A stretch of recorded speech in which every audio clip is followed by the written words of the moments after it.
Imagine waking up in a world where your healthy neighbors suddenly fall sick. Entire families disappear within days, and cities become silent except for the sound of church bells ringing for the dead. This wasn't a horror movie. It was real history.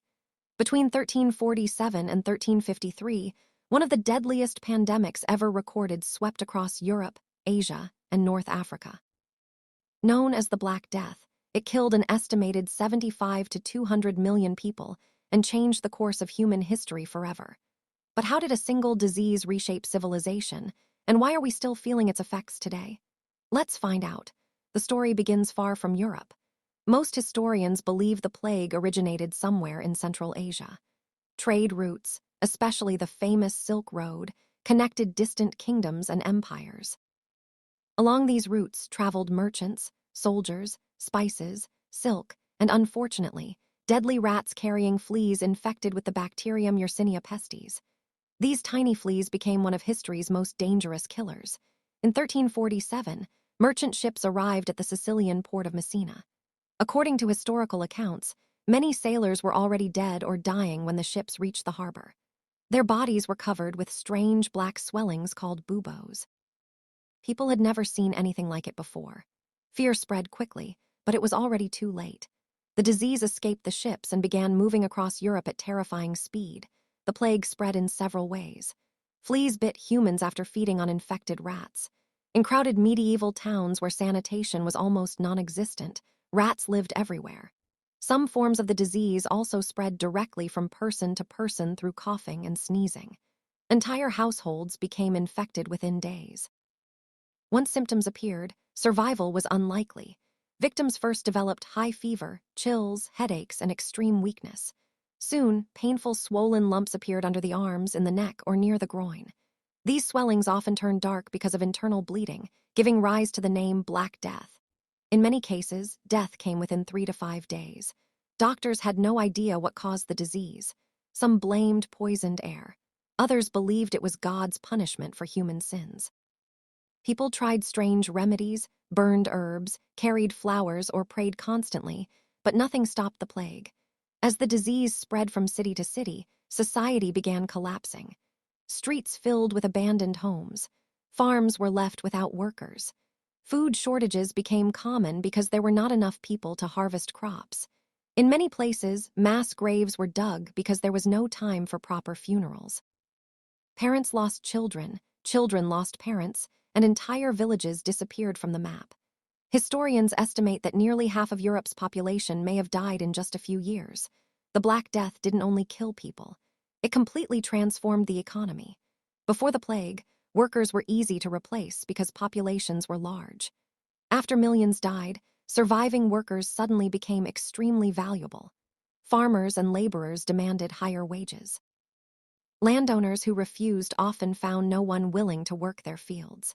This shifted power away from wealthy nobles and toward ordinary workers. Many historians believe this was one of the major reasons the medieval feudal system began to weaken. The labor shortage also encouraged innovation. Instead of relying entirely on human workers, people searched for more efficient farming methods and mechanical tools. Over time, these changes increased productivity and helped lay the foundation for Europe's economic transformation. Some scholars even argue that the Black Death indirectly contributed to the rise of capitalism. Religion was deeply affected as well. During the plague, many priests died while caring for the sick. When prayers failed to stop the disease, some people began questioning the authority of the church. Others became even more religious, believing only faith could save them. These changing attitudes eventually helped create an environment where new religious movements and reforms could emerge in later centuries. The plague also influenced art and literature. Paintings became darker, often showing skeletons, death, and the fragility of life. Writers described fear, suffering, and survival in ways that had never been seen before. One famous example is Giovanni Boccaccio's The Decameron, which tells the story of young people escaping the plague while sharing stories to pass the time. These works remain important historical records today. Not every region suffered equally. Some cities lost more than 60% of their population, while others escaped with fewer deaths. Scientists today believe differences in climate, trade connections, population density, and public health measures all played important roles. Some towns even introduced early forms of quarantine by isolating arriving ships for 40 days before allowing anyone to enter. This practice eventually became one of the foundations of modern disease control. Although the Black Death gradually faded, the plague never disappeared completely. Smaller outbreaks continued for centuries, including the Great Plague of London in 1665. Today, the same bacterium still exists in some parts of the world, but modern antibiotics make it treatable if diagnosed early. Thanks to advances in medicine, sanitation, and scientific research, humanity is far better prepared than people were in the Middle Ages. The Black Death reminds us that the smallest organisms can change the destiny of entire civilizations. It reshaped governments, transformed economies, weakened old social systems, inspired new ideas, influenced art and culture, and permanently changed how humans understand disease. Few events in history have left such a lasting impact on the world. The next time you hear about pandemics, public health, or medical science, remember that many of the lessons we rely on today were learned through one of history's darkest chapters. The Black Death was not just a deadly disease.